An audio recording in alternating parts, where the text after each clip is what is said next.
کہ مغربی حصے میں بھی گئے جہاں آبادی ختم ہو رہی ہے، اور شمال کے حصے میں بھی گئے جہاں شمال میں اینڈ جو تھا آبادی کا. تو اس سے اور جنوب جو تھا نا اس کا تذکرہ نہیں ہے، یہاں ساؤتھ کا تذکرہ نہیں ہے. وجہ اس کی یہ ہے کہ جنوب میں دنیا میں بہت بعد میں آبادی ہوئی ہے. ابھی بھی آپ دیکھ لیں جنوبی ممالک جو آتے ہیں، آسٹریلیا ہے یا جو ایکویٹر کے اس طرف جو بھی علاقے ہیں لیفٹ سائڈ پہ، یعنی اگر آپ مشرق سے مغرب کی طرف رخ کر کے کھڑے ہوتے ہیں تو ایکویٹر کے جو لیفٹ سائڈ پہ علاقے ہیں وہ افریقہ اور آسٹریلیا. تو افریقہ میں بھی آبادی بھی اب بھی بہت کم ہے. تو ایسا معلوم ہوتا ہے کہ اس وقت ساؤتھ میں آبادی تھی نہیں، تبھی ذوالقرنین مشرق کی طرف گئے ہیں اور ویسٹ کے انتہا میں گئے اور ساؤتھ کی طرف گئے. یہ تین جگہیں جہاں دنیا آباد تھی، اور پہلے آبادی دنیا میں یہی ہوئی ہے. آسٹریلیا تو میرا خیال ہے دریافت بھی بہت بعد میں ہوا ہے.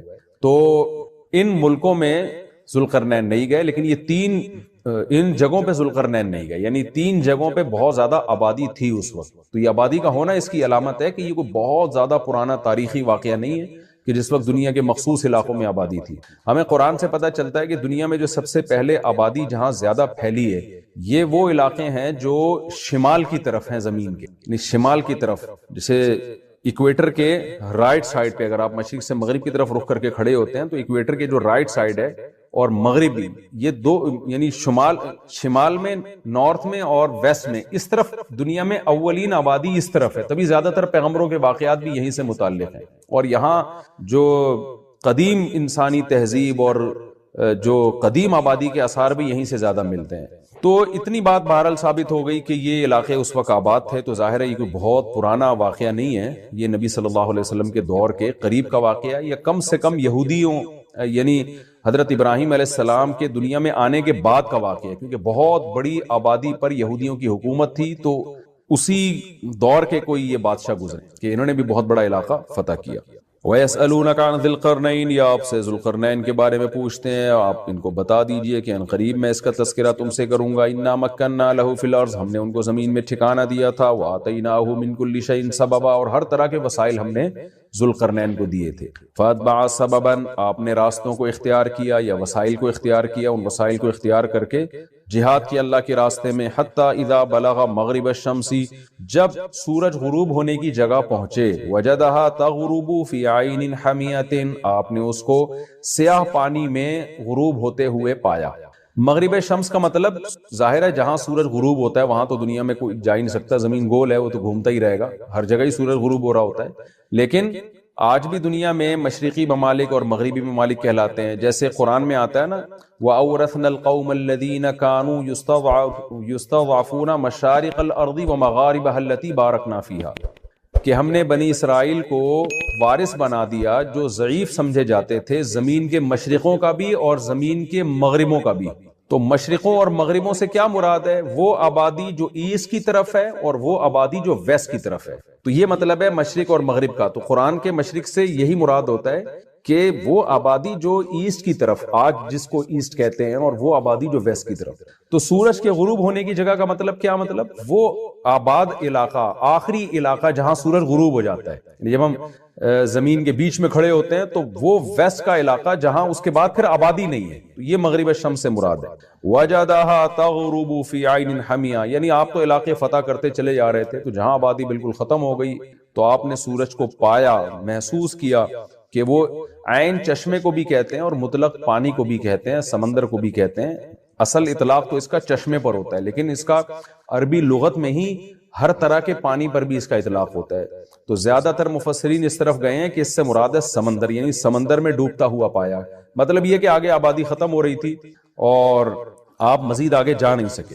تو آپ نے اس کو حمآ سے نکلا ہے. حمآ عربی میں کوئلے کو کہتے ہیں، گرم کوئلہ جو نا سیاہ. تو حمیآ سیاہی والا، یعنی سیاہی والا پانی. تو اس سیاہی والے پانی سے بلیک کلر بھی مراد ہو سکتا ہے. یہ کیچڑ پہ بھی اس کا اطلاق ہوتا ہے، کیونکہ کیچڑ مٹی کے ساتھ جب ملا ہوا ہوتا ہے نا تو وہ بھی پانی سیاہ نظر آتا ہے. اور اس سے مراد یہ بھی، سیاہ کا اطلاق عربی میں جو بھی گہرا کلر ہوگا نا اس کو بھی عربی میں سودا کہا جاتا ہے، اسود کہا جاتا ہے. تو اس پر بھی اطلاق ہو سکتا ہے. خلاصہ یہ نکلے گا کہ جب وہ پانی میں سورج ڈوب رہا تھا تو وہ پانی کا رنگ گہرا تھا. اب اس کی بہت ساری تفسیریں کی گئی ہیں کہ کیا مراد ہے اس سے، واللہ عالم. یہ تو جب کوئی مغربی علاقوں میں جائے، وہاں کھڑے ہو کر ریسرچ کرے اور وہاں ڈوبتا ہوا دیکھے تو پتہ چلے گا. بہرحال انسان کو ایسا ہی لگتا ہے جب وہ سمندر کے کنارے کھڑا ہوتا ہے تو وہ پانی سمندر میں ڈوب رہا ہوتا ہے۔ اب دیکھیں یہاں بعض لوگوں نے قرآن پہ اعتراض کیا ہے کہ سورج تو پانی میں نہیں ڈوبتا، سورج تو گول ہی گھومتا رہتا ہے۔ تو قرآن نے یہ نہیں کہا کہ سورج پانی میں ڈوب رہا تھا، بلکہ قرآن نے کیا وجدہا، ذوالقرنین نے پایا ایسا، ذوالقرنین کو ایسا لگا کہ پانی میں ڈوب رہا ہے۔ تو یہ میں سمجھتا ہوں خود قرآن کی صداقت کی دلیل ہے کہ اس وقت دنیا یہ سمجھتی تھی کہ سورج کوئی خاص جگہ ہے جہاں جا کے غائب ہو جاتا ہے اور پھر مشرق سے طلوع ہوتا ہے، کسی جگہ سے نکل رہا ہوتا ہے۔ اس وقت دنیا، جب اسلام دنیا میں آیا تو اتنی زیادہ، خاص طور پہ عرب کے بدوؤں کے پاس، عربوں کے پاس اتنی نالج نہیں تھی کہ زمین گول ہے اور سورج اسی طرح چکر لگائے چلا جا رہا ہے۔ عربوں کے پاس کم از کم اتنی نالج نہیں تھی۔ ہو سکتا ہے یونان میں اور ادھر ادھر علاقوں میں وہاں کے سائنسدان یہ بات جان گئے ہوں، لیکن عربوں کے پاس نالج نہیں تھی۔ یہ آیت قرآن مجید کی معجزے کی اور بلاغت کی کتنی بڑی دلیل ہے۔ قرآن یہ بھی تو کہہ سکتا تھا حتی اذا بلغ مغرب الشمس، یہاں تک کہ جب ذوالقرنین مغربی علاقے کی طرف پہنچے جہاں سورج غروب ہوتا ہے، تو تغرب فی عین حمیۃ، سورج غروب ہونے لگا پانی کے اندر۔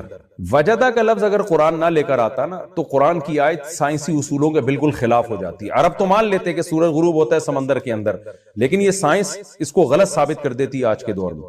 تو قرآن نے اس وقت بھی جو ایکسپلین کیا ہے سائنسی اصولوں کو، ان میں یہ رعایت کی ہے کہ کل 1400 سال کے بعد جا کے قرآن کی کسی آیت پر کوئی سائنٹسٹ بھی انگلی نہ اٹھا سکے۔ اس لیے قرآن نے الفاظ یہ کہے وجدہا، ذوالقرنین کو ایسا لگا کہ وہ پانی میں ڈوب رہا ہے۔ آپ آج بھی ساحل سمندر پہ کھڑے ہوتے ہیں مغرب کی طرف رخ کر کے، تو آپ کو ایسا لگتا ہے کہ سورج پانی کے اندر ڈوب رہا ہے۔ تو آپ دیکھیں کہ اگر نبی صلی اللہ علیہ وسلم اللہ کے سچے نبی معاذ اللہ نہ ہوتے تو آپ یہ یوں آیت پڑھ دیتے کہ سورج پانی میں ڈوب رہا تھا، لیکن آپ صلی اللہ علیہ وسلم پر اللہ کی طرف سے کلام نازل ہوا اور اللہ کو کہ علم میں یہ بات تھی کہ سورج پانی میں ڈوبتا نہیں ہے، اس لیے اللہ تعالیٰ نے پہلے ہی فرما دیا کہ ذوالقرنین کو ایسا لگا کہ سورج پانی میں غروب ہو رہا ہے۔ وجد عندها قوما، تو وہاں آپ نے مغرب شمس میں یعنی زمین کے انتہائی مغرب کی جانب ایک قوم کو پایا، لوگ آباد تھے وہاں پہ۔ قلنا یا ذا القرنین اما ان تعذبا، جب ذوالقرنین نے وہ علاقہ فتح کیا ہے تو اللہ تعالیٰ کہتے ہیں ہم نے ذوالقرنین کو وحی کی۔ اب اگر ذوالقرنین اللہ کے ولی تھے تو یہ آپ کے دل میں الہام ہوا، اور اگر اللہ کے پیغمبر تھے تو پراپر وحی آئی آپ کے اوپر۔ وہ کیا وحی تھی؟ ہم نے ذوالقرنین سے کہا، یا بعض علماء نے یہ بھی کہا ہے کہ اس وقت کے پیغمبر کو حکم ہی یہی تھا کہ اپنے امتیوں کو بتا دیں کہ اس طرح سے جہاد ہوگا کہ آپ جب کسی علاقے کو پکڑیں گے تو آپ کے پاس یہ آپشن ہوگا کہ چاہے ان کو قتل کر دیں چاہے ان کو چھوڑ دیں۔ تو قلنا یا ذا القرنین کا مطلب قلنا بذریعتی نبی، ہم نے نبی کے ذریعے ذوالقرنین کو کہا۔ اس وقت کے جو بھی نبی تھے ان کی تعلیمات ہی یہی تھی۔ جیسے آج ہم کسی سے کہتے ہیں نا کہ بھائی اللہ تم سے کہہ رہا ہے کہ 5 ٹائم نمازیں پڑھو، تو وہ کہہ سکتا ہے اللہ مجھ سے تو نہیں کہہ رہا، تو ہم کہیں گے اللہ پیغمبر کے ذریعے آپ سے کہہ رہا ہے، پیغمبر کی احادیث آپ کے پاس موجود ہیں۔ تو حضرت ذوالقرنین کو یا تو اللہ نے ڈائریکٹ وحی کی یا الہام کیا، یا وقت کے پیغمبر کی تعلیمات حضرت ذوالقرنین کے پاس پہنچی تھی۔ وہ تعلیمات یہی تھی کہ جو قوم آپ نے پکڑی ہے، جو گرفتار ہوئے ہیں جنگ کے ذریعے، جو علاقہ فتح ہوا ہے، ان کے ساتھ ان دو میں سے ایک معاملہ آپ کریں۔ وہ معاملہ کیا ہے؟ اما ان تعذبا، اے ذوالقرنین یا تو ان کو عذاب دے، وَإِمَّا أَن تَتَّخِذَ فِيهِمْ حُسْنًا، یا آپ کے پاس یہ بھی آپشن ہے کہ آپ ان میں کے ساتھ اچھا سلوک کریں، ان کو چھوڑ دیں۔ تو آپ کے پاس دونوں آپشن ہیں، جو چاہیں آپ کریں۔ قَالَ أَمَّا مَنْ ظَلَمَ فَسَوْفَ نُعَذِّبُهُ، حضرت ذوالقرنین نے فرمایا جو ان میں ظالم ہوگا ہم اس کو سزا دیں گے۔ ثُمَّ يُرَدُّ إِلَىٰ رَبِّهِ، پھر وہ لوٹایا جائے گا اپنے رب کی طرف آخرت میں۔ فَيُعَذِّبُهُ عَذَابًا نُكْرًا، تو اللہ تعالیٰ بھی اس کو بہت سخت عذاب دے گا آخرت کے دن۔ وَأَمَّا مَنْ آمَنَ وَعَمِلَ صَالِحًا، اور ان میں جو ایمان لے آیا اور نیک اعمال کیے، فَلَهُ جَزَاءً الْحُسْنَى، اس کے لیے اچھا بدلہ ہے۔ وَسَنَقُولُ لَهُ مِنْ أَمْرِنَا يُسْرًا، اور ہم ان قریب اس کے لیے اچھا معاملہ کریں گے، اس کو اور نوازیں گے ہم۔ دیکھیں دنیا میں جہاد جب بھی ہوتا ہے نا، چاہے یہودیوں نے کیا ہو، چاہے عیسائیوں نے کیا ہو، چاہے مسلمانوں نے کیا ہو، تو جہاد کی 2 قسمیں ہیں، ایک دفاعی جہاد کہلاتا ہے اور ایک اقدامی جہاد کہلاتا ہے۔ دفاعی جہاد کا مطلب یہ ہوتا ہے کہ کسی قوم نے آپ پہ حملہ کیا تو ظاہر ہے آپ نے دفاع کرنا ہے، جیسے تیسے ممکن ہو اپنا ڈیفنس کرنا ہے۔ اس جہاد کو ساری دنیا جائز سمجھتی ہے، آپ کا ذاتی حق سمجھتی ہے۔ ایک جہاد وہ ہوتا ہے جو اقدام کرنا۔ اقدام کا مطلب یہ ہوتا ہے کہ اللہ تعالیٰ نے پیغمبروں کو دنیا میں بھیجا، نوح علیہ السلام کو، صالح علیہ السلام کو.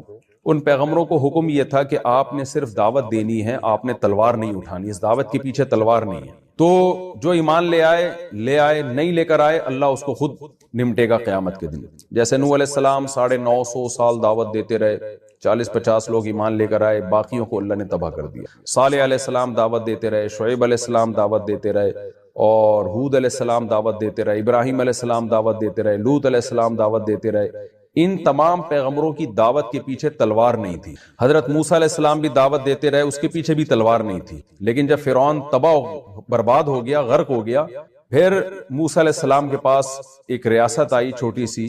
پھر موسیٰ علیہ السلام کو اللہ نے حکم دیا کہ اب آپ تلوار لے کے جہاد کریں.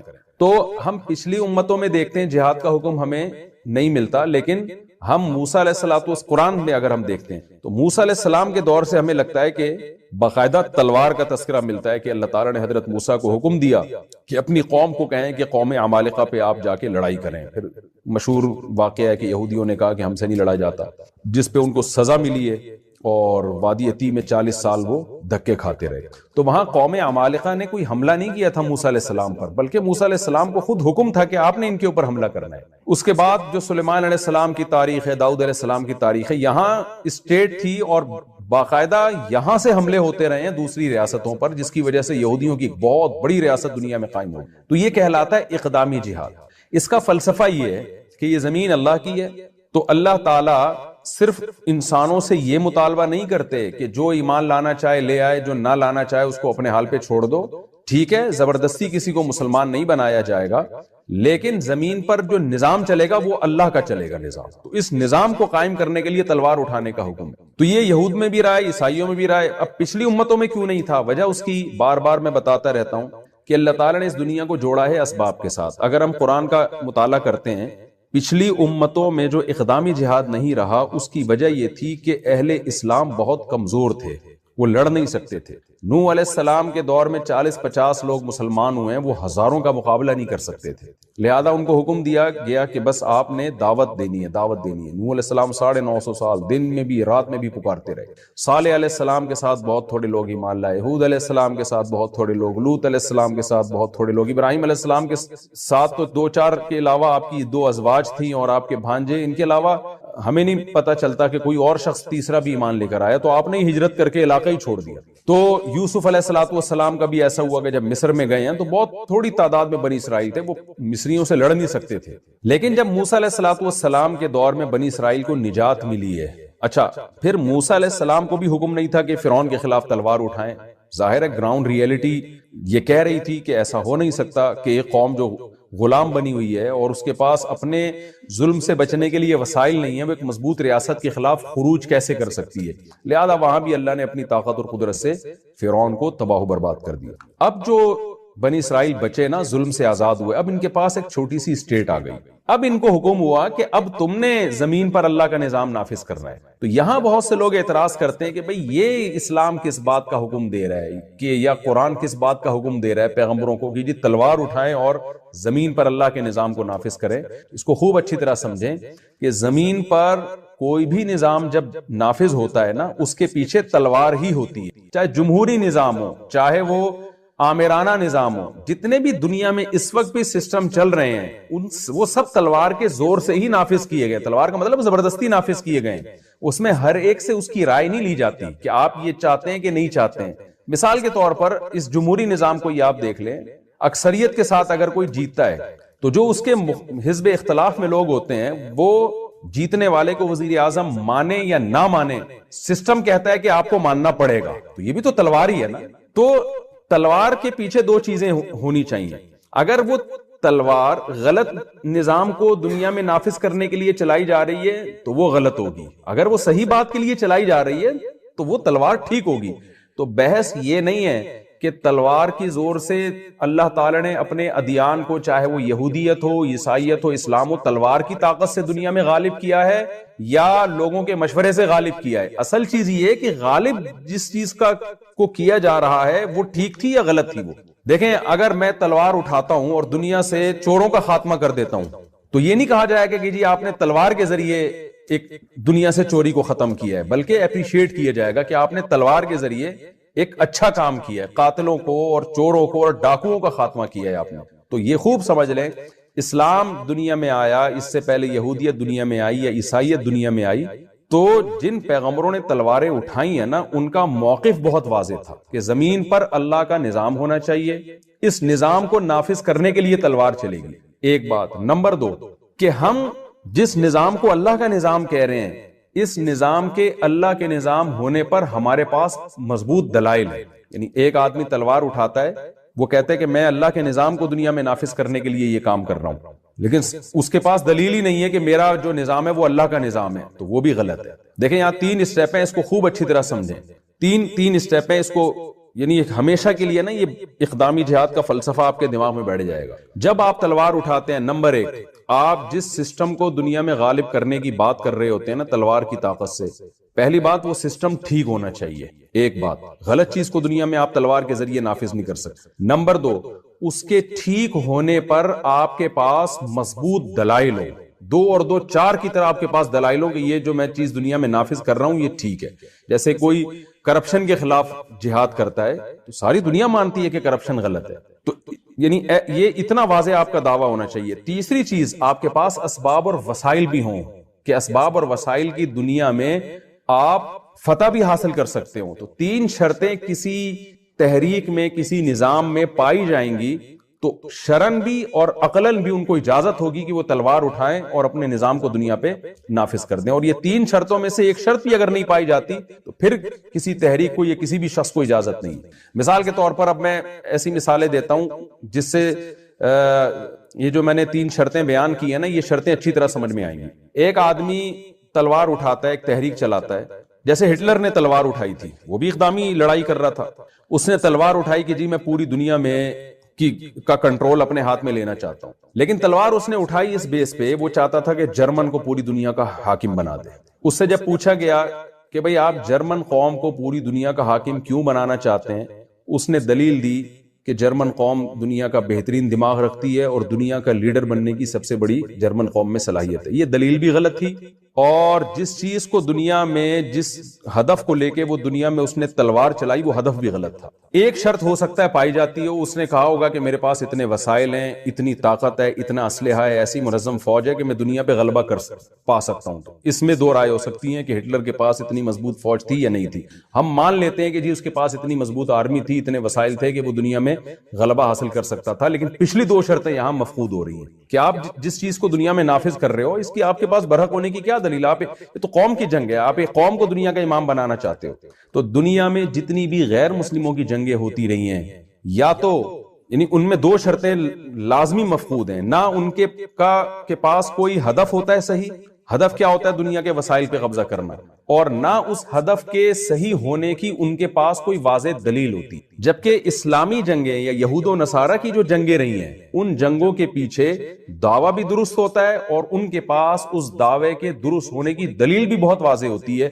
تیسری شرط میں اختلاف ہو سکتا ہے کہ آپ کے پاس پاور ہے یا نہیں۔ تو جتنی بھی جنگیں دنیا میں ہوئی ہیں، جو مذہب کے نام پہ جنگیں ہوئی ہیں، اگر ان جنگوں میں مذہب ٹھیک تھا اور جو مذہب کے نام پہ جنگ کرنے والے لوگ تھے ان کے پاس اپنے مذہب کے برحق ہونے کے دلائل بھی 2 اور 2 4 کی طرح بالکل واضح تھے، اور ان کے پاس اتنی طاقت بھی تھی کہ لڑائی کے بعد فساد برائے فساد نہیں ہوگا بلکہ وہ علاقوں پہ قبضہ کر لیں گے، تو پھر ایسی جنگ ان کے لیے بالکل جائز تھی، دنیا میں کوئی عقل مند اس کو غلط نہیں کہہ سکتا۔ تو یہ اقدامی جہاد ہے جو اسلام میں بھی رہا ہے، یہودیوں میں بھی رہا ہے اور عیسائیوں میں بھی رہا ہے۔ اور میں بار بار یہ بات کہتا ہوں، ہمارے ایک دوست اٹلی گئے نا، تو انہوں نے کہا کہ وہاں پہ ایک اٹلی میں جو ایک سٹی ہے جو پانی پہ ہے، اس کا نام اس وقت میرے ذہن سے نکل گیا، میں ہو کے بھی آیا ہوں، چاروں طرف پانی ہے، تو وہاں ایک بورڈ انہوں نے لگا کے رکھا ہوا ہے کہ مسلمان فاتحین جب یورپ میں داخل ہوئے تو جو ناجائز قبضہ انہوں نے کیا اور تلواریں چلائی تو ہم بھاگ کے ان جزیروں میں محصور ہو گئے تھے۔ تو میرے دوست نے مجھے اٹلی سے فون کیا کہ یہ 2 مسلمان فاتحین کے بارے میں اس طرح کے بورڈز پہ یہاں چیزیں لکھی ہوئی ہیں۔ میں نے ان سے کہا کہ ان سے آپ یہ کہنا کہ یورپ جو عیسائیوں کے ہاتھ میں آیا نا، تو وہ بھی فاتحین ہی آئے تھے، وہاں پہ یہودیوں کو بھگایا تھا ان فاتحین نے۔ تو آپ نے جو یورپ پہ قبضہ کیا تھا وہ بھی مذہب کی بیس پہ کیا تھا کہ آپ کے پیچھے عیسیٰ علیہ السلام کی دعوت تھی اور آپ کا یہ ہدف تھا کہ حضرت عیسیٰ برحق نبی ہیں، اور جو نبی برحق ہوتا ہے اسی کی تعلیمات کو دنیا میں ہم نے غالب کرنا ہے۔ تو آپ کے مقابلے میں یہودی کھڑے ہوئے، آپ نے یہودیوں سے علاقے چھین کے ان پہ قبضہ کیا، تو اس لیے یہ احتجاج کا حق تو یہودیوں کو ہونا چاہیے کہ ہم سے علاقے چھینے گئے۔ پھر ہم یہودیوں کی طرف آتے ہیں تو یہودی اگر کہے گا ہم پہ ظلم ہوا، عیسائیوں نے جنگیں لڑ کے ہم سے ہمارے علاقے چھینے، تو ہم یہودیوں سے بھی یہ کہیں گے کہ جناب آپ نے بھی داؤد علیہ السلام اور سلیمان علیہ السلام کی قیادت میں جہاد ہی کیا تھا۔ اس وقت آپ کا دعویٰ یہ تھا کہ داؤد علیہ السلام کا دین سچا ہے، سلیمان علیہ السلام کا دین سچا ہے، موسیٰ علیہ السلام کا دین سچا ہے، لہذا اس دین کو دنیا میں غالب ہونا چاہیے، اور آپ کے پاس اس کے برحق ہونے کے دلائل بھی تھے، اور آپ کے پاس طاقت بھی تھی، اور یہ مذہب بھی واقعی برحق تھا، لہذا آپ کا حق تھا کہ آپ دنیا پہ حکومت کریں، تو آپ نے حکومت کی۔ تو اب یہی دعویٰ پھر اسلام کا بھی دعویٰ ہے کہ محمد صلی اللہ علیہ وسلم برحق نبی ہیں، اور مسلمانوں کے پاس آپ صلی اللہ علیہ وسلم کے نبی ہونے کے اور اسلام کے سچے ہونے کے 2 اور 2 4 کی طرح واضح روشن دلائل بھی ہیں، اور مسلمانوں کے پاس پاور بھی تھی لڑنے کی۔ 100% پاور کا ہونا تو ضروری نہیں ہے، آدھی پاور بھی ہو تو قرآن نے مدد کا وعدہ کیا ہے، تو جذبہ بھی تھا، تو اسی جذبے کے تحت اگر مسلمانوں نے آپ کے علاقوں پہ قبضہ کر لیا تو کوئی نیا کام نہیں ہوا ہے، وہی کام ہوا ہے جو یہودی پہلے مشرکین کے خلاف کرتے رہے، پھر عیسائی یہودیوں کے خلاف کرتے رہے، اور اس کے بعد مسلمان فاتحین پھر دونوں کے خلاف کرتے رہے۔ کوئی اچھمبے کی بات نہیں ہے، تو یہ دنیا کا رواج بھی ہے اور عقل بھی اسی کو درست کہتی ہے۔ اور پھر ہم جو مشرکین ہیں، جو اقدامی جہاد کے قائل نہیں ہیں، جو بت پرست ہیں، ان کی بھی ماضی اگر تاریخیں اٹھا کے دیکھیں تو ان کے پاس بھی آج جتنے علاقے ہیں وہ بھی سارے تلوار کی طاقت سے ہی انہوں نے فتح کی۔ یہ تو جمہوری نظام دنیا میں اب آیا ہے، پہلے تلواریں ہی چلتی رہی ہیں۔ محمد بن قاسم کے بارے میں کہا جاتا ہے نا کہ یہ علاقہ تو راجہ داہر کا تھا، محمد بن قاسم نے وہاں سے آ کے سندھ پہ حملہ کر کے جبرن سندھ کو فتح کر کے اسلام میں اور اسلامی ریاست میں داخل کیا، تو یہ تو اصل میں تو ہندوؤں کا تھا اور راجہ داہر کا تھا۔ تو وہاں بھی ہے کہ راجہ داہر کون سا الیکشن کے ذریعے آیا تھا، راجہ داہر بھی تلوار کی طاقت سے ہی اس نے ان علاقوں پہ قبضہ کیا، تو تلوار ہی کی طاقت سے دنیا میں حکومتیں ہمیشہ قائم ہوئی ہیں۔ یہ تو ایک دفعہ جب قائم ہو گئیں تو بڑی جنگوں سے روکنے کے لیے پھر آپس میں ان کے ایگریمنٹ ہوئے کہ ہم ایک دوسرے کے خلاف لڑیں گے نہیں۔ تو یہ میں نے پوری جو لمبی چوڑی تقریر کی ہے نا آپ کے سامنے، یہ اسلام کے اقدامی جہاد کو سمجھانے کے لیے۔ تو مسلمان فاتحین جو اللہ کے نیک بندے ہیں یہ ہمیشہ سے رہے ہیں، جن میں ایک ذوالقرنین ہے، تو اللہ نے حضرت ذوالقرنین کا واقعہ یہ سمجھانے کے لیے بھی بیان کیا ہے کہ الذین آمنوا یقاتلون فی سبیل اللہ والذین کفروا یقاتلون فی سبیل الطاغوت۔ دنیا میں ہمیشہ تلوار چلی ہے، چلی کس کام کے لیے؟ جو ایمان والے ہیں انہوں نے قوم پرستی کے لیے، وسائل پہ قبضہ کرنے کے لیے تلوار نہیں چلائی، بلکہ اللہ کے نظام کو دنیا میں غالب کرنے کے لیے چلائی۔ والذین کفروا یقاتلون فی سبیل الطاغوت، اور جو خدا کو نہیں ماننے والے انہوں نے بھی تلواریں چلائی ہیں لیکن شیطانی نظام کو دنیا میں نافذ کرنے کی۔ تو ذوالقرنین کا واقعہ بھی جو اصل سبق ہمیں اس سے ملتا ہے وہ یہ ملتا ہے کہ اللہ کے نیک بندوں نے تلواریں اٹھائی ہیں اور دنیا میں اللہ کے نظام کو نافذ کیا ہے۔ اور یہ ٹاپک میں ایک بات پہ ختم کرتا ہوں، وہ یہ کہ اگر کوئی غیر مسلم کہتا ہے نا کہ اسلام تلوار کے زور سے پھیلا ہے، تو آپ اس کو یہ کہہ دیا کریں کہ اسلام نے تلوار کے زور سے نمازوں کو پھیلایا، توحید کو پھیلایا، دنیا سے زنا کو ختم کیا، شراب کو ختم کیا، سودی نظام کو ختم کیا۔ تم نے جو تلوار چلائی ہے، تم نے دنیا کو زنا سے بھر دیا، تم نے دنیا میں شراب کو عام کر دیا، تم نے ماں باپ کے لیے اولڈ ہاؤس بنا کے اولڈ ہاؤس میں جمع کرنے کے کلچر کو پروموٹ کیا۔ تو تلوار دنیا میں ہر جگہ چلی ہے۔ مسلمان کی تلوار سے رشتہ داری جوڑنے کا نظام پیدا ہوا اور پاک دامنی کا نظام پیدا ہوا، ایک خدا کی عبادت پہ لوگ آئے، اور کفر کی تلوار سے دنیا میں بے غیرتی اور بے حیائی پھیلی ہے، جو آج ساری دنیا اپنی آنکھوں سے دیکھ رہی ہے، خودکشیاں پھیلی ہیں۔ تو تلوار تو دونوں نے چلائی ہے، لیکن تلوار سے نافذ کیا گیا ہے اس کو دیکھنا پڑے گا۔ تو یہ حضرت ذوالقرنین کے واقعے سے بھی ہمیں سبق ملتا ہے کہ آپ نے بھی تلوار، تو دنیا میں سارے فاتحین تلوار ہی چلاتے رہے ہیں۔ قال اما من ظلم فسوف نعذبه ثم يرد الى ربه۔ اللہ تعالیٰ فرماتے ہیں کہ جب ذوالقرنین نے علاقہ فتح کیا تو ہم نے ذوالقرنین سے کیا کہا؟ اما ان تعذب، آپ کو اختیار ہے، آپ چاہیں تو ان کو عذاب دیں۔ کیا مطلب؟ قتل کر دیں ان کو۔ میدان جنگ میں پکڑے گئے ہیں، لڑائی کے بعد پکڑے گئے ہیں، تو آپ کو یہ حق ہے قتل کر دیں۔ وَإِمَّا أَن تَتَّخِذَ فِيهِمْ حُسْنًا، یہ بھی آپ کے پاس حق ہے، اس زمانے کی شریعت میں ایسا ہی ہوگا کہ آپ ان پر احسان کر کے ان کو چھوڑ دیں۔ تو آپ کو اللہ نے دونوں اختیار دیے، اس زمانے کی شریعت میں ایسا ہی تھا۔ قَالَ أَمَّا مَنْ ظَلَمَ، حضرت ذوالقرنین کی اللہ تعریف کر رہا ہے کہ ذوالقرنین نے فیصلہ یہ کیا کہ نہ تو میں سب کو چھوڑوں گا، نہ میں سب کو قتل کروں گا، میں کیا کروں گا؟ من ظلم، جو ظلم کرے گا، فسوف نعذبہ، عن قریب اس کو میں سزا دوں گا. یہاں ظلم سے مراد ہے کفر پہ باقی رہے گا. جو کفر پہ باقی رہے گا، شرک کرتا رہے گا، برائیوں میں پڑا رہے گا، تو اس کو میں عذاب دوں گا. بظاہر ایسا لگتا ہے عذاب سے مراد قتل کرنا. ثم یرد الی ربہ، پھر وہ اپنے رب کی طرف لوٹایا جائے گا. فیعذبہ عذابا نکرا، اللہ پھر اس کو اس سے بھی بڑا عذاب دے گا. دنیا میں تو یہ عذاب ملے گا، آخرت میں اس سے بھی بڑا عذاب ہوگا. اس سے پتہ چلتا ہے کہ پچھلی امتوں میں شاید جزیے کا رواج نہیں تھا. یہ تو اسلام نے احسان کیا کہ تلوار سے آپ نے کسی کو مسلمان نہیں کرنا، بلکہ ہماری شریعت میں حکم یہ ہے اللہ کا.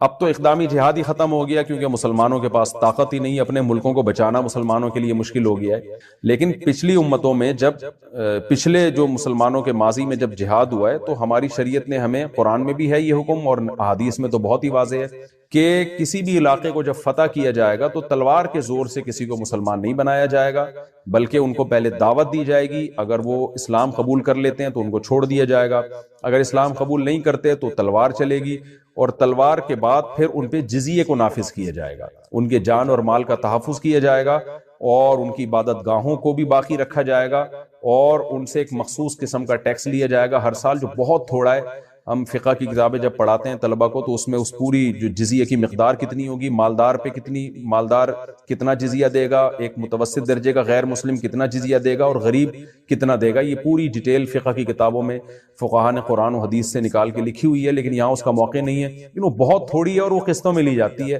بہت تھوڑی، اور اس کے بدلے میں جو ان کو بینیفٹس ملتے ہیں بہت زیادہ ملتے ہیں کہ ان کو پوری آزادی مل جاتی ہے. پھر تو ایسے غیر مسلموں کو ذمی کہا جاتا ہے. تو اسلام نے تو بہت زیادہ یعنی غیر مسلموں کے ساتھ رواداری والا معاملہ کیا ہے. یہ رواداری والا معاملہ اسلام سے پہلے یہود اور نصارہ میں نہیں تھا، یعنی ان کی شریعت سخت تھی اس معاملے میں. ہماری شریعت نے بہت ہمیں چھوٹ دی ہے کہ آپ غیر مسلم کو قتل نہیں کر سکتے اس بیس پہ کہ وہ کلمہ نہیں پڑھتا. لیکن آپ دیکھیں ذوالقرنین کو اللہ نے اجازت دے دی کہ چاہو تو بھائی سب کو قتل کر دو.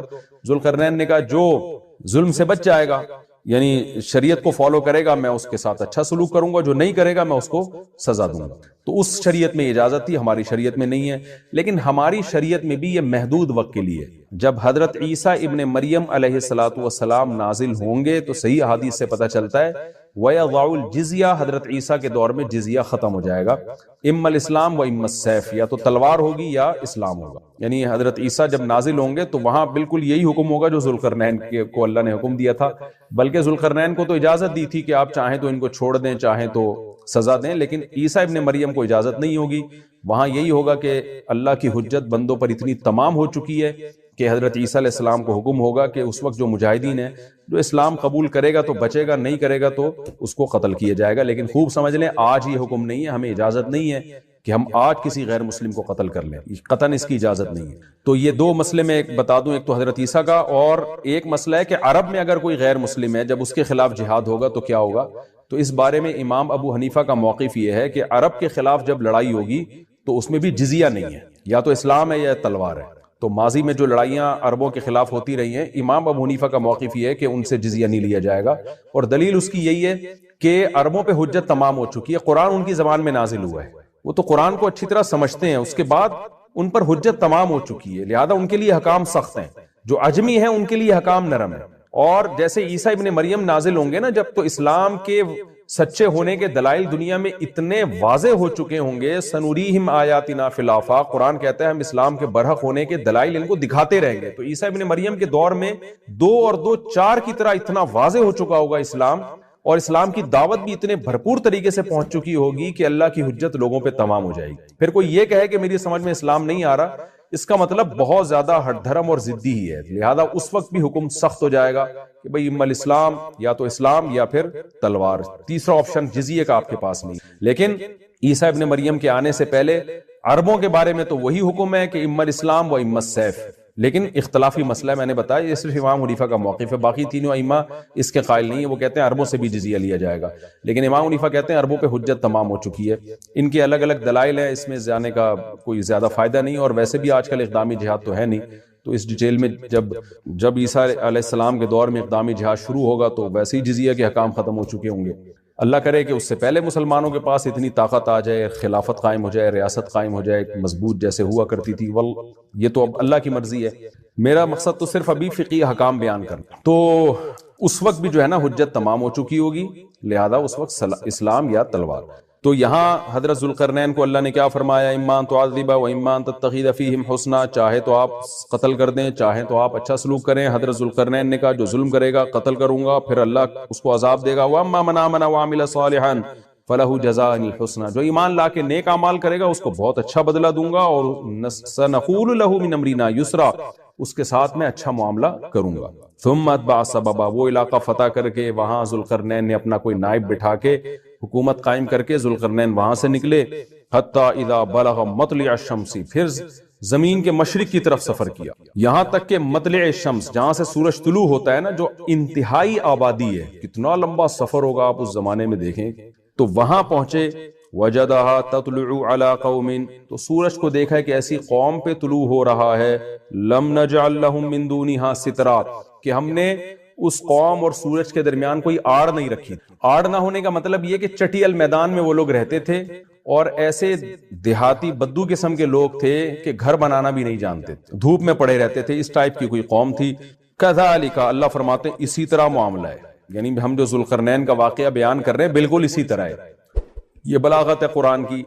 ایک اشکال ہوتا ہے نا کہ انتہائی مغرب شمس کو فتح کرنے کے بعد، انتہائی مغربی علاقوں کو فتح کرنے کے بعد، اس دور میں جب آپ کے پاس سواریاں نہیں ہوتی تھیں، ہوائی جہاز نہیں تھے، تو انتہائی مشرقی حصے میں پہنچے کیسے؟ تو اللہ فرماتے ہیں کذالک، ایسا ہی ہے جیسا ہم بیان کرنے، اللہ نے ان کو وسائل دیے تھے، پہنچ گئے وہ۔ وقد احطنا بما لدیہ خبرا، اور ہم نے احاطہ کیا ہوا تھا ذوالقرنین کے ارد گرد جو کچھ بھی تھا اس کا احاطہ کیا ہوا تھا خبر کے اعتبار سے، یعنی ہمیں پوری خبر ذوالقرنین کی معلوم ہے۔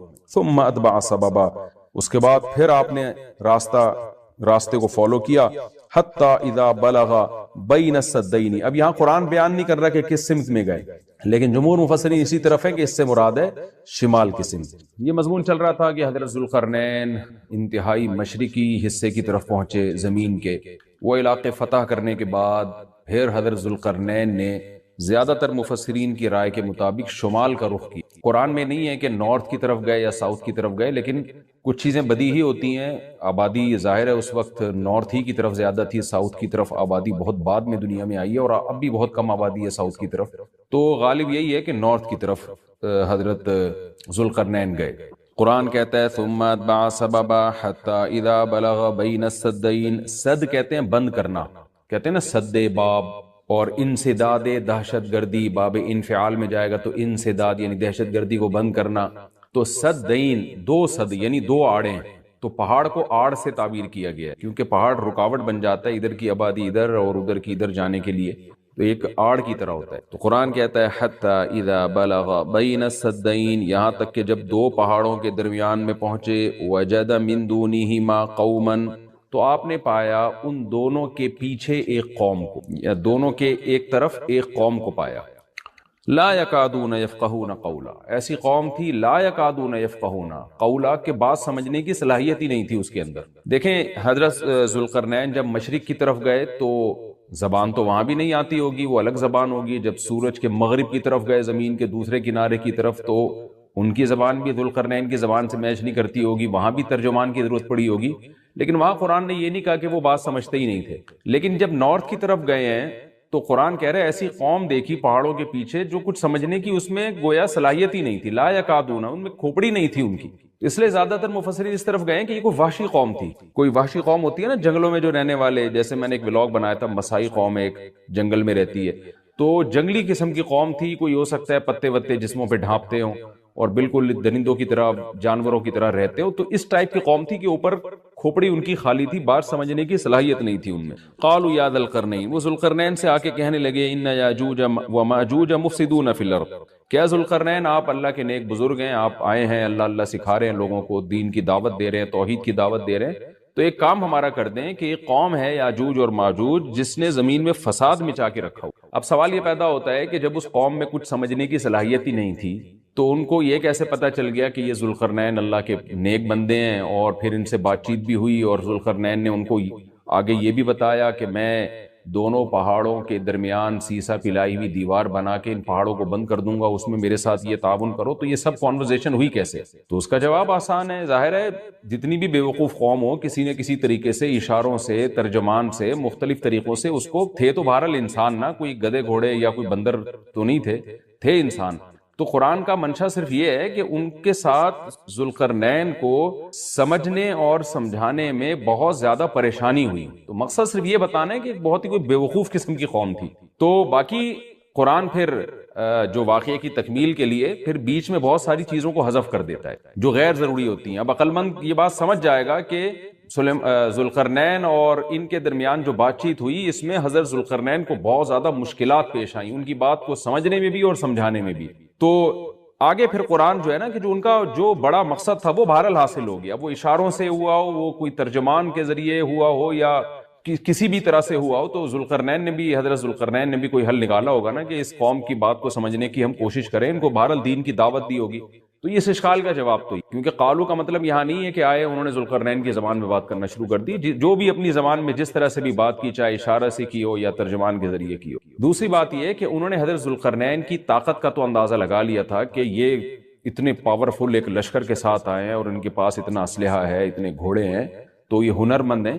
اور آگے ریکویسٹ انہوں نے اس لیے بھی کی کہ حضرت ذوالقرنین کی بزرگی کا بھی ان کو اندازہ ہو گیا۔ دیکھیے اللہ تعالیٰ نے انسان کی نیچر ایسی بنائی ہے کہ جو نیک لوگ ہوتے ہیں نا، ان کی تقوی اور للہیت کا، ان کی بزرگی کا غیر مسلموں پہ بھی اثر پڑتا ہے۔ ہندوستان میں علماء بتاتے ہیں کہ ہندو مسلمان بزرگوں کے پاس آیا کرتے تھے دعا کرانے کے لیے، اب بھی آتے ہیں۔ انڈیا کے بعض علماء نے ہمیں بتایا کہ ہمارے پاس ہندو بھی آتے ہیں اور کہتے ہیں ہمارے لیے دعا کریں اللہ تعالیٰ سے، کیونکہ ایک لاشعوری طور پر انسان کے ذہن میں یہ بات ہوتی ہے کہ بھئی یہ اللہ والا آدمی ہے۔ جیسے یوسف علیہ السلام جب جیل میں تھے تو غیر مسلم یوسف علیہ السلام کے پاس آئے اور کہنے لگے کہ آپ ہمیں خواب کی تعبیر بتائیں۔ اب سوال پیدا ہوتا ہے کہ بھئی وہ تو غیر مسلم تھے اور یوسف علیہ السلام نمازی پرہیزگار تھے، تو غیر مسلموں کو کیسے اندازہ ہو گیا کہ یہ خواب کی تعبیر بتائیں گے؟ اس کا جواب یہی ہے کہ لاشعوری طور پر اللہ نے دلوں میں ایک ہیبت ڈالی ہوتی ہے پرہیزگار لوگوں کی، ایک روب ڈالا ہوا ہوتا ہے اور ایک عظمت ڈالی ہوئی ہوتی ہے۔ تو یوسف علیہ السلام کے پاس آنے والے لوگوں کو یہ بات معلوم تھی کہ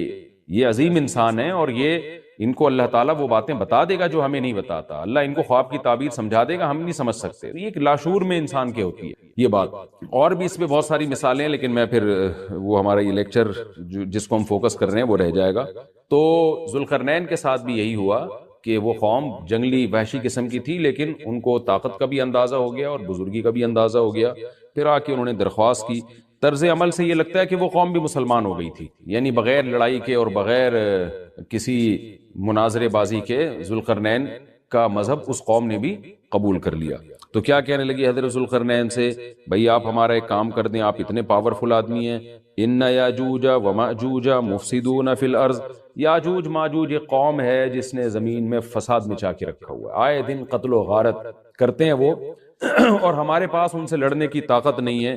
فَهَلْ نَجْعَلُ لَكَ خَرْجًا، کیا ہم آپ کے لیے خرچ بنا سکتے ہیں؟ کچھ اجرت، خرچ کہتے ہیں خراج کا لفظ آپ نے سنا ہوگا، ٹیکس کو یا اجرت کو، تو ہم آپ کو کمیشن دیں گے اس کا، ہمارے پاس پیسہ بہت ہے، وسائل بہت ہیں، لیکن وہ ٹیکنالوجی ہمارے پاس نہیں ہے جو آپ کے پاس ہے۔ تو ہم دیکھ رہے ہیں آپ کو اللہ نے ایک بڑی قوت اور طاقت دی ہے، تو پیسہ ہمارے پاس بہت ہے، ہم آپ کو اس کی اجرت دیں گے۔ آپ نے یہ کرنا ہے کہ علا، اس بات پر ہم آپ کو اجرت دیں گے، تجعل بیننا وبینہم سدا، کہ آپ ہمارے اور ان کے درمیان ایک آڑ بنا دیں، ایک دیوار بنا دیں، کہ بہت بڑی دیوار بنانی پڑے گی اور پہاڑوں کو کہ اس خلا کو ختم کرنا پڑے گا، وہ قوم آ کے ہم پہ حملے کرتی ہے اور ہمارا بہت نقصان کرتی ہے، تو آپ ایک ایسی آڑ بنا دیں جو ہمارے بس میں نہیں ہے۔ قال ما مکنی فیہ ربی خیر، ذوالقرنین نے فرمایا میرے رب نے جو مجھے ٹھکانہ دیا ہے، طاقت دی ہے، وہ بہتر ہے۔ کیا مطلب؟ مجھے تمہاری اجرت کی ضرورت نہیں ہے، میرے پاس بہت وسائل ہیں۔ دیکھیں استغنا بہت بڑی نعمت ہے۔ سلیمان علیہ السلام کا بھی یہی انداز تھا، جب ملکہ سبا نے ہدیے دے کے بھیجا نا، تو سلیمان علیہ السلام نے بھی یہ فرمایا تھا، ما آتانی اللہ خیر مما آتاکم، مجھے جو اللہ نے وسائل دیے ہیں وہ تم سے بہت زیادہ ہے۔ تو ایسے موقع پہ اس طرح کی بات کرنا یہ تکبر نہیں کہلاتا، بلکہ یہ عین شکر ہے کہ بھئی میں کیوں کسی سے مانگوں۔ آپ نے بعض دفعہ مالداروں کو دیکھا ہوگا، وہ یہ جملہ کہتے ہیں، بھئی ہم کسی کے محتاج نہیں ہیں، تو اس جملے میں اگر اللہ کے شکر کی نیت ہے تو یہ اچھا جملہ ہے، اور اگر نیت ہے دوسرے کو نیچا دکھانا پھر یہ تکبر ہے۔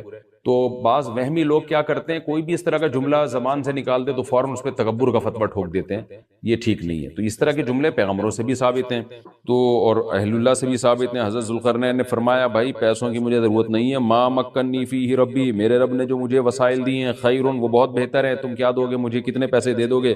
ہاں مجھے افرادی قوت کی ضرورت ہے، کیونکہ اتنے بھاری بھرکم پتھر اٹھا کے پہاڑوں پہ لے کے جانا، لوہے کی پلیٹیں لے کے جانا، اس کے لیے افراد چاہیے، مزدور چاہیے، لیبر چاہیے۔ فَأَعِینُونِی بِقُوَّةٍ، تم مجھے میری مدد کرو قوت کے ساتھ، قوت چاہیے مجھے، پاور چاہیے، افرادی قوت چاہیے، یہاں قوت سے مراد ہے وسائل چاہیے، لیبر چاہیے، مزدور چاہیے۔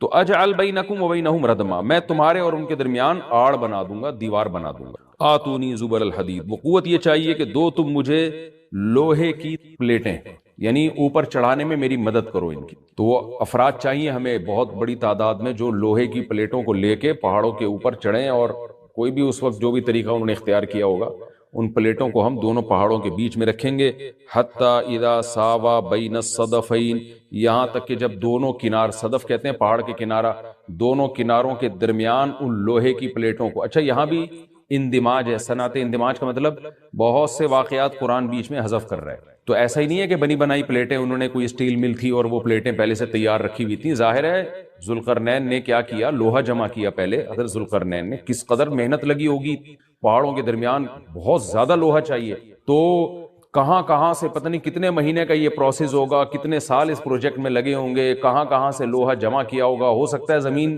میں کھدائی کا کام شروع کیا ہو پہلے، کہ زمین سے لوہا نکالیں ہم، پھر اس لوہے کو گرم کر کے اس کو بھٹیوں میں گرم کر کے کیسے پلیٹوں کی شکل میں تبدیل کیا ہوگا۔ تو یہ کوئی آسان کام نہیں ہے، لیکن قرآن نے اس پورے واقعے کو حذف کر دیا اور مختصراً بیان کیا۔ آتونی زبر الحدید، جو لوہے کی پلیٹیں ہم نے تیار کی ہیں وہ لا کے دو، حتی اذا ساوا بین الصدفین، جب ان پلیٹوں کو دونوں پہاڑوں کے بیچ میں ایسے ایسے نصب کرنا شروع کر دیا، ایک پلیٹ آئے، پھر دوسری پلیٹ، پھر تیسری پلیٹ، یعنی اگر ایسے کر کے پلیٹ لگاتے تو یہ تو پلیٹ تو بہت ہلکی ہوتی، یاجوج ماجوج اس میں سوراخ کر دیتے یا کچھ بھی اس کو توڑ دیتے یا جلا دیتے، پگھلا دیتے بھٹی کے ذریعے، کچھ بھی کر سکتے تھے۔ تو پلیٹوں کو ایسے کر کے رکھا گیا کہ چوڑائی میں جو ہے وہ دیوار بنے۔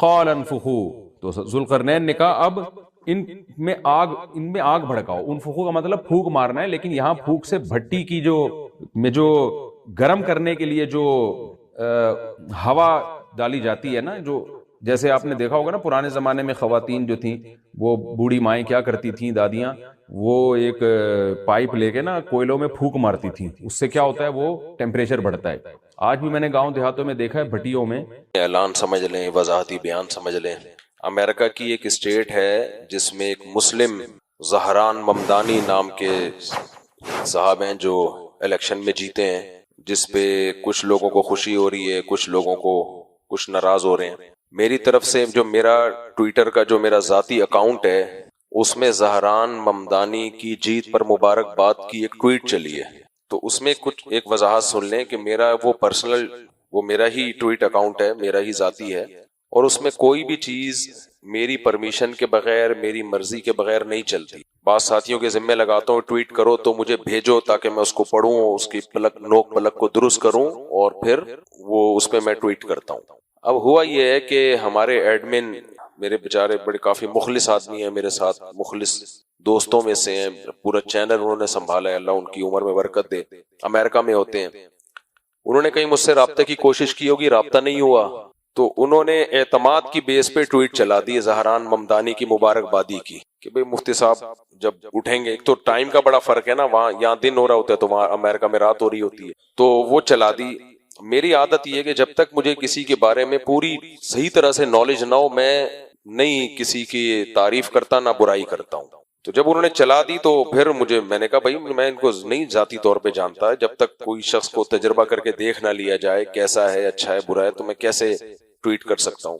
تو خیر میں نے ایڈمن کو کہہ دیا ہے کہ وہ ٹویٹ ہٹا دیں، لیکن وہ ٹویٹ اس بیس پہ چل گئی ہے، تو اس میں ایڈمن سے مسٹیک ہوئی ہے، اس مسٹیک کے پیچھے کوئی فساد کا جذبہ نہیں تھا، اصلاح کا جذبہ ہی تھا، لیکن بہرحال یہ میں نے ان سے کہہ دیا ہے کہ میں جب تک پرسنلی کسی کو نہیں جانوں گا تو میں اس کے بارے میں ٹویٹ نہیں کروں گا، تو اس لیے وہ ٹویٹ ہٹا دی جائے گی، اور اس کو میری طرف اسکرین شاٹ لوگوں نے کھینچ کے رکھ لیے ہیں, تو اس کو میری طرف